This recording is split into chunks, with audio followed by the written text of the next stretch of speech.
Today, let's talk about the right way and the wrong way to give. I'm going to read to you from Jesus' famous Sermon on the Mount.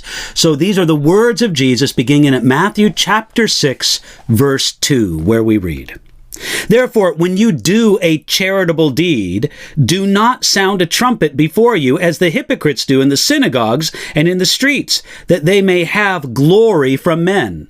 Assuredly, I say to you, they have their reward. But when you do a charitable deed, do not let your left hand know what your right hand is doing, that your charitable deed may be in secret, and that your Father who sees in secret will himself reward you openly." In this section of the Sermon on the Mount, Jesus describes and with what heart God wants us to perform certain basic deeds. He first described how one should give charity. He says, when you do a charitable deed, do not sound a trumpet.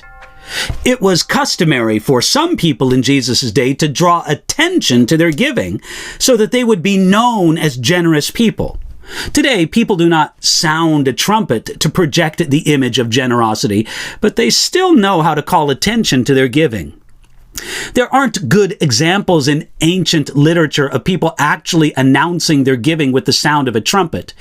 It may be that what Jesus had in mind here were the gifts given during the feast times, which were signaled by the blast of a trumpet. Yet the idea of doing a charitable deed, that is, giving alms and charity, was deeply established in the Jewish mind. It was thought that charitable giving was a significant part of being a righteous person. To give charity was to gain credit in the eyes of God, and one could atone for past sins and gain forgiveness. When giving is done the wrong way, it is done as the hypocrites do. This ancient Greek word translated hypocrites is the same word for an actor. Such spiritual performers are rightly called hypocrites because they are actors. They're acting the part of pious, holy people when they are not. It's not having a standard that makes someone a hypocrite. It's falsely claiming to live by that standard when you in fact do not live by it, or in having a double standard. That's what makes someone a hypocrite. Jesus then described the reward of such spiritual performers. He said, "Assuredly, I say to you, they have their reward." Jesus told us that the one who gives so that they can hear the applause of others, that they should enjoy the applause, because that will be all the reward that they receive. There will be no reward in heaven for the one who did it for the motive of an earthly reward. Whatever praise they receive on earth will be all that they receive. It is as if heaven never even knew that they did it. Instead, our giving is to be, if it was possible, even hidden from ourselves.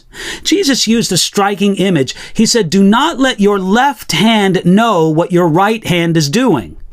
Though we cannot really be ignorant about our own giving, we can deny ourselves any indulgent self-congratulation. The whole point is never to give so as to receive the praise of others.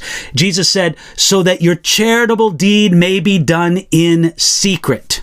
Now, if someone finds out that we've given something, do we automatically lose our reward? I believe that the issue is really a matter of motive. If we give for our own glory, it doesn't matter if no one finds out, we'll still have no reward for God. But if we give for God's glory, it doesn't matter who finds out, because your reward will remain because you gave for the right motive.